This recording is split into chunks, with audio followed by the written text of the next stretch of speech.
Bintang Arab Saudi, 72 hari usai hadapi timnas Indonesia. Kelvin Verdong bocorkan skenario tak biasa di sisa laga kualifikasi. Strategi STY di Piala AFF 2024 buat pelatih Vietnam panik. Momen kocak Rizky Ridho di depan Rafael Strike dan Sandy Walsh. Simak informasi selengkapnya sebagai berikut.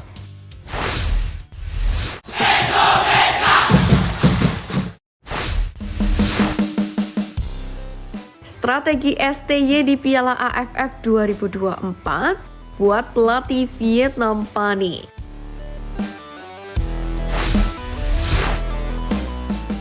Jelang Piala ASEAN Mitsubishi Electric Cup 2024, Sintayong diakui berhasil membuat pelatih timnas Vietnam Kim Sang-sik bingung karena belum tahu kekuatan skuad merah putih.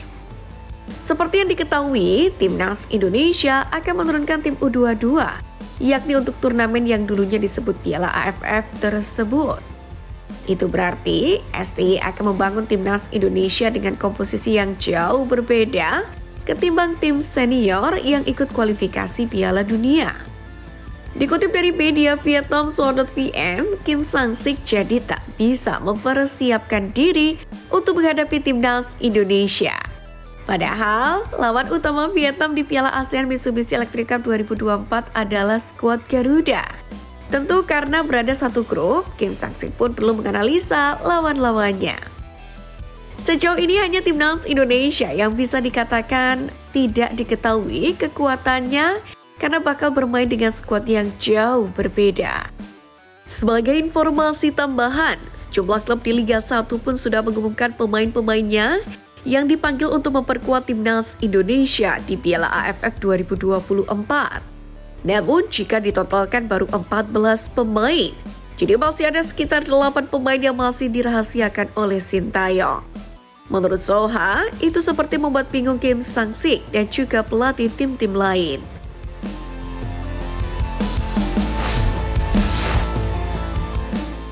Momen kocak Rizky Ridho di depan Rafael Strike dan Sandy Walsh.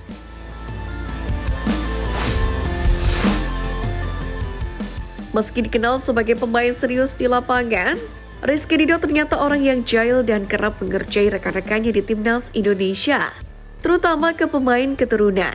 Salah satu yang jadi korban kejahilan Rizky Ridho adalah Rafael Strike, di mana penyerang Brisbane Roar itu mengaku diajari kata-kata kasar khas Indonesia. Dikutip dari unggahan kanal YouTube Bank Mandiri, host yang membacakan pernyataan netizen yang bertanya ke Rizky Ridho soal bahasa Indonesia apa yang sudah ia ajarkan ke Rafael Strike dan Sandy Walsh. Saat dipancing oleh host yang membawa acara, Ridho mengingatkan Strike dan Sandy Walsh agar tak berbicara kasar. Seakan mengabaikan permintaan Ridho, Strike lalu berkata bahwa ia tak berani membeberkan bahasa Indonesia yang diajarkan oleh rekannya itu. Sontak, Sandy pun turut membeberkan bahasa Indonesia yang diajarkan oleh Rizky Ridho. Strike pun kembali mengaku bahwa dirinya banyak diajarkan kata-kata buruk oleh Rizky Ridho dan meminta agar rekannya itu mengajarinya kata-kata yang baik. Lepas dari kata-kata buruk yang diajarkannya, Rizky Ridho memang dikenal sebagai pemain yang cepat akrab dengan para pemain diaspora timnas Indonesia.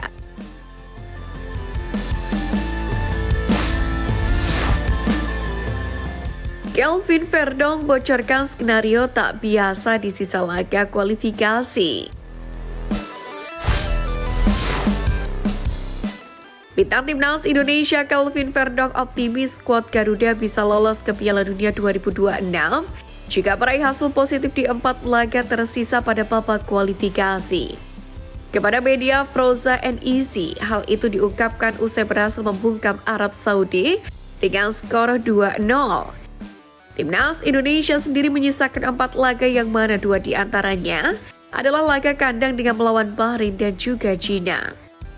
Verdong sendiri menilai 2 laga kandang tersebut wajib dimaksimalkan skuad Garuda jika ingin menggapai mimpi beraksi di Piala Dunia 2026. Tentu dari 4 laga itu Jepang menjadi lawan yang tersulit. Namun Verdong memiliki skenario menarik yang bisa antarkan Garuda menang atas Samurai Biru. Menurut back NEC Dutch Bacon ini, Skuad Merah Putih bisa mencuri poin kemenangan jika saja Jepang menurunkan skuad lapis kedua di laga penutup grup C nanti. Dengan sedikit tersenyum, Ferdo pun berdoa Samurai Biru sudah lolos sebelum laga itu, sehingga nantinya akan menurunkan skuad B kala melawan skuad Merah Putih. Pertandingan terakhir melawan Jepang di kandang mereka. Semoga mereka sudah lolos sehingga mereka akan memainkan tim B, ujar Ferdo sambil tersenyum.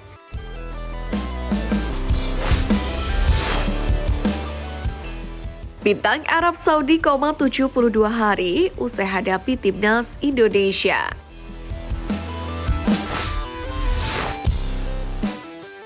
Kabar menyedihkan datang dari punggawa timnas Arab Saudi Fahad Al-Mualla yang mengalami koma setelah menghadapi timnas Indonesia pada Jumat 6 September.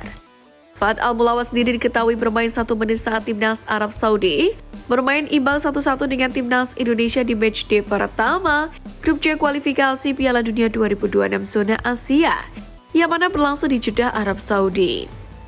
Kemudian pada Selasa 10 September 2024 malam, Fahad Al-Mualla bermain 18 menit saat The Green Falcons menang 2-1 atas China.